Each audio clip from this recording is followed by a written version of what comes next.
Welcome to Nonprofit Insider. My name is David Unger, and I'm pleased to be hosting a show with executive directors and key people of local nonprofits. I've worked in the nonprofit world for over 30 years. In those years, I've realized that the majority of the community does not know about the organizations that provide critical services we sometimes take for granted. Most times, they only hear about these important groups when you get a letter asking for money. This is a chance to hear about the organizations that touch so many in our community. The opinions expressed on Nonprofit Insider are not necessarily those of WMPG, its staff and underwriters, or of USM. Today's show is recorded, and when I tell you who we have and why, I think you'll understand. Today we have Olympia Yarger. She's Director of Raising Raiders. Olympia, welcome. Hi, how are you today? Good. How are you? Doing very well, thank you. Good. So we're recording this show because this show is actually airing on the 4th of July. Okay. And tell us what Raising Raiders is. Raising Raiders is a grassroots nonprofit that supports the families of Marine Special Operations Command. It's a relatively new unit to the Marine Corps with a special operations capacity. So we service predominantly the families, so the spouses and children, but also some of our work does go to the service members as well. So is it actually sponsored by the service, or is it an independent 501c3? It's an independent 501c3. The military is unable, due to federal laws, to sponsor or endorse publicly any organization or charitable organization. So, yeah. So what's your involvement with, how'd you get involved with Raising Raiders? I am the director and co-founder. When we, in 2012, we had a series of green on blue attacks, and we lost a significant number of service members for our unit. It was a total of 8 in one year, a very short period of time. And as we worked through that as a community, myself and 3 other spouses felt that we just had a gap where we weren't, we didn't have good resources for the families. Not necessarily the families of the fallen, because they are truly well taken care of, but the rest of the community didn't have an outlet to support those families that had fallen spouses. We didn't have a means to educate ourselves on how to work through the grieving process. We had no resources to help our children understand what had happened to their friends' fathers.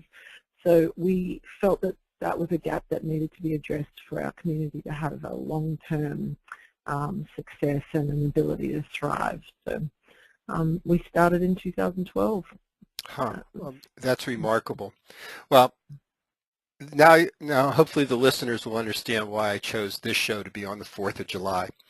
And I'm going to speak on behalf of myself and hopefully everybody that's in listening range. I just want to thank you, your families, and the spouses and everybody that's involved for what you're doing of keeping the 4th of July what it really is, of our freedoms and the values that we cherish so much. So thank you.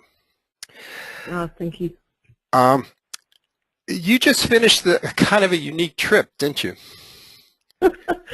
Yes. Is unique the right word? Well, we were trying to make it as different as we could. So hopefully we took as many odd elements as we could, and we literally shoved them into a very small box, and then yeah, so I think so. Okay, so why don't you tell us a little bit about the trip? Sure.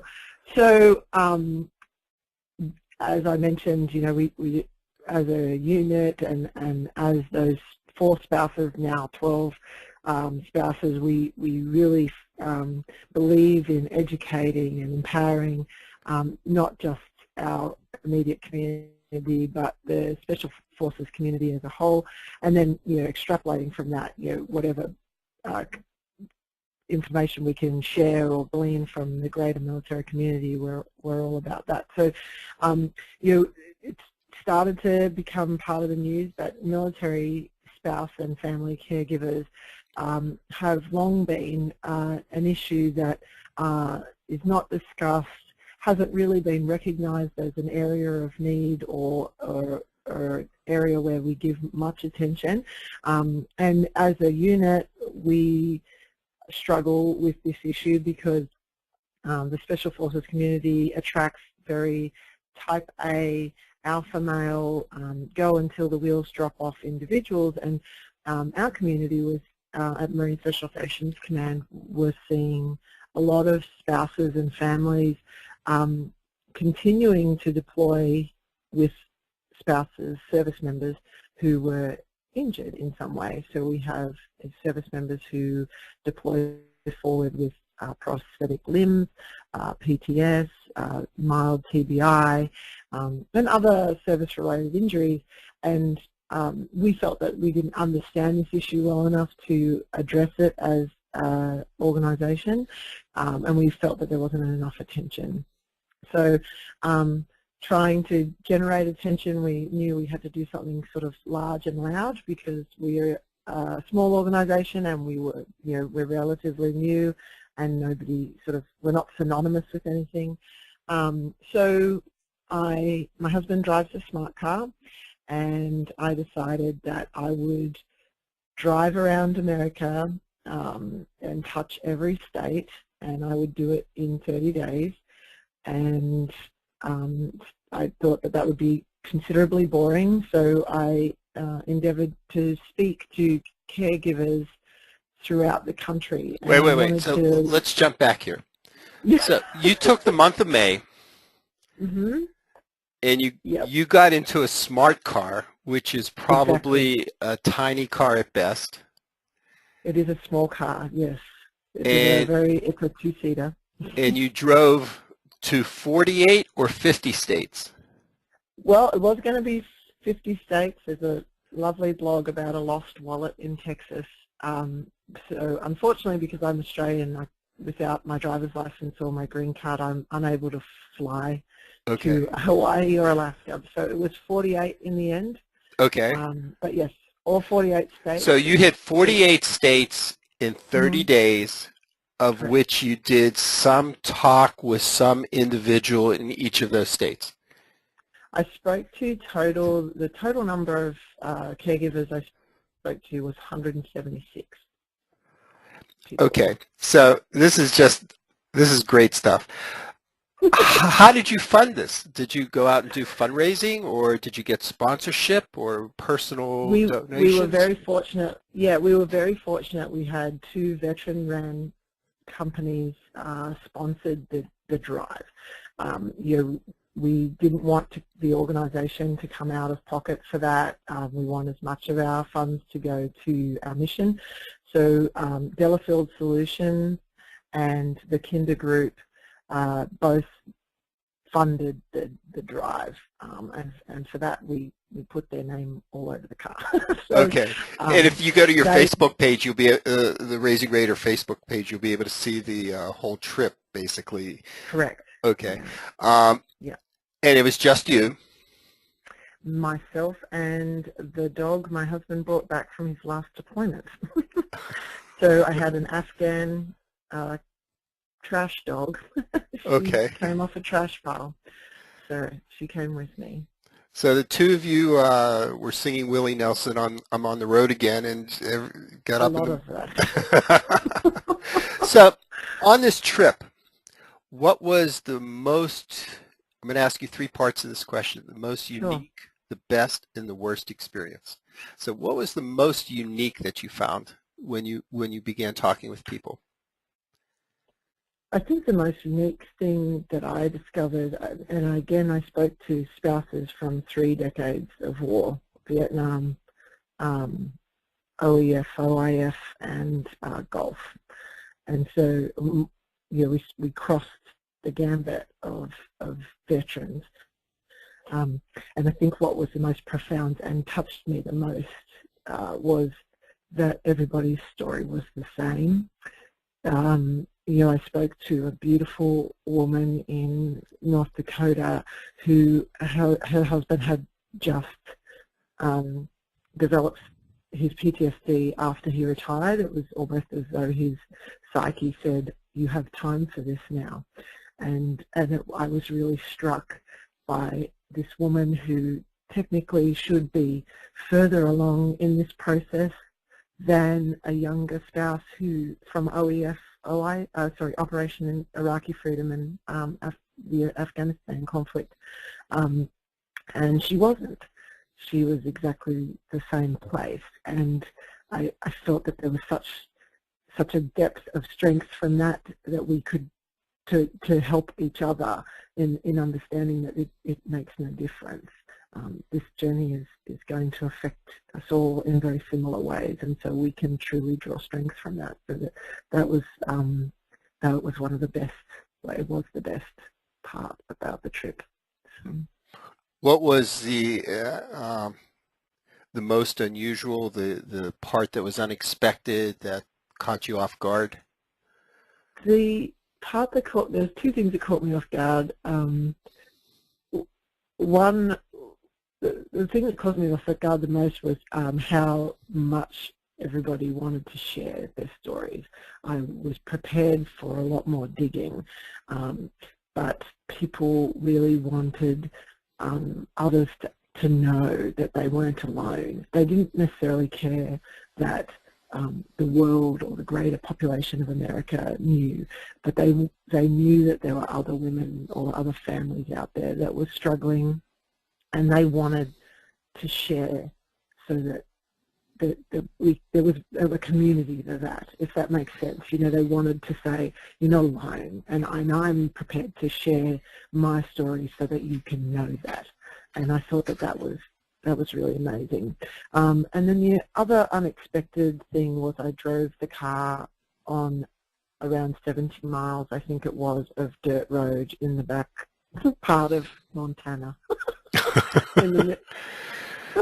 in the middle of a hailstorm, and in Cherokee country. It was the most beautiful thing, and I was so glad that we did it. But it was quite funny when I'd been on the dirt road for maybe 15 minutes, and the national radio warning bleeping started, and it said fatal lightning and hail expected in Custer County. So yep. Marvel Styles High Tail. Well, there's always a little adventure when you're driving that distance in a short amount of time. Right.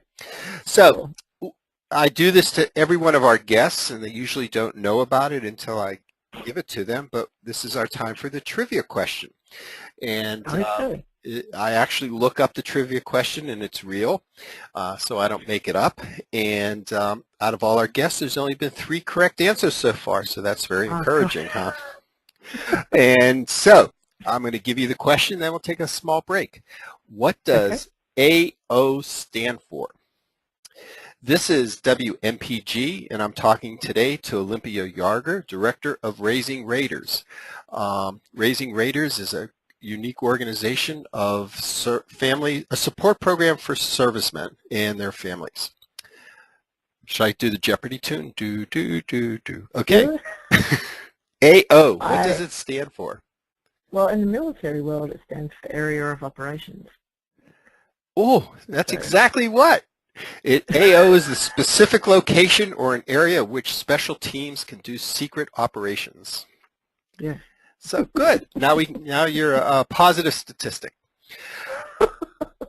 So tell us what it's like trying to get a startup nonprofit going for a very specific population. And you and I've talked over the last couple of months about some of this. But share with our viewers some of the frustrations or challenges that you see anybody might have in getting a startup nonprofit going. I think the thing that was really important for us was that we care very much about our mission, and sometimes the frustrations that definitely some of our board members struggle with is that we want to have the same reach or the same clout or fundraising capabilities as a broader organisation, or an organisation that covers a greater demographic than we do, and so it was really important for us to change that way of thinking and really understand what we wanted to do and how we could make that happen. What we needed to do fundraising wise that was in the realms of our possibilities. So that was really hard to reconcile. You want to make as much money as the bigger, really well-known organisations, but you must understand that perhaps for us, particularly in a very specific charity, that's not where we will end up being. And so how does that relate to what we do for fundraising and how we approach our donors and what we want our donors to be and who we want them to be. So that was a really important mindset we had to sort of reconcile fairly early in the beginning. Some of the others... So let me just come back to that for a second. So if I'm hearing you correctly, it's setting a reasonable expectation for your fundraising based on what you can actually achieve in the parameters of your organization? Sure, yeah. Like, I think we all start off thinking, I'm going to raise $1 million or, some exorbitant amount and we're going to save everybody, right? But the longer we thought about it, it's like, what would we do with that much money? Like, right. Would we even be able to spend it? Because what we're about is, scholarships and grants for our spouses, and our unit, it's very young. So even with our alumni, we're only 6,000 strong, and so is that too much money? Have we created a different problem? Right. So let me jump back to something that you said to make sure I understand this. So when you say you give scholarship and grants to the families, how does that work? So you raise money to do what? So we have an application process, and because we're about empowering, one of the challenges of a special operations family is that they're a single parent family for usually more than 75% of the year, and that creates financial burden, and it also creates a time burden where you don't necessarily have the time to, if you especially have more than one child, to get everybody to their different sporting activities because there's only one of you driving, or whatever combination of those things. Get yourself to school because perhaps you need to manage daycare as well, and so we provide grants and scholarships to assist with that, as well as our children from military families tend to do less, are more challenged with their parents being deployed frequently. So we find military children with frequently deploying parents statistically more challenged at school, have difficulty learning, different things like that. So tutoring grants, sport program grants, going to continuing education, workshops. So a family in your service area could fill out an application, request, and I'm making this up, $100 to get tutoring for their child in 4th grade. And then you have a committee who reviews these applications? Yep, because the military community is quite a proud community, and we wanted to move away from any kind of conversation about favoritism, whatever. We have chosen individuals in the greater civilian community who are, we have a very entrepreneurial woman who's got her own business and very successful, and we have others that are doing well in their field. They assess the applications, and because the applications aren't based on need, they're based on we want our families to convey how they're going to use this to empower or improve their situation. So we don't want them to say, I don't have enough money and that's why. We want them to say, if I could just have my own career, this would make it easier for me to do, and this is why this is so important to me, because we want to change the mindset of how challenging it can be to be a special operations family. We don't want them to continue to ponder the challenges. We want them to start to contemplate the opportunities. So how much money do you raise each year? Well, last year was our first full year. Our total raised was $28,000. Wow. And out of that $28,000, how much did you give back? We retained for this year, and we gave out, it was close to $15,000. So we were right on half. We did not get, we awarded all of our grants that were applied for. We had the funding to award every grant. We didn't get a lot of applications, again, because we were new. There were some challenges in the, again, our community does not like to ask for handouts, so there were some challenges conveying that this was an okay thing to ask for. And we wanted to retain for this year to make sure we've got some children's camps that we're going to run this year that were going to cost some money, so we retained. So you had mentioned something twice or three times now, that pride gets in the way of this a little bit. Mm-hmm. Can you talk a little bit about that? Yeah, it's been an interesting predicament. We, as a military community as a whole, is very understanding of the I am wounded and therefore I deserve. But only when it belongs to somebody else in the third person. When it's themselves, they're unhesitantly proud and tend to feel guilty, or that there's somebody that's more deserving than myself. And so it's been an interesting challenge to convey to our community that you deserve to have opportunities because you are doing more than the average, and you are in hardship by the nature of your husband's job. So that's been a challenge. Oh, I can understand that. Where some organizations, and I'm not being critical or judgmental, that I've come into contact with, feel there's a sense of entitlement where you have to give us the money so we could, because we need it, versus right. This is, we want to give it to people who don't even want to ask for it. Right. Yeah, which is why we saw more applications for children than for spouses themselves. Right.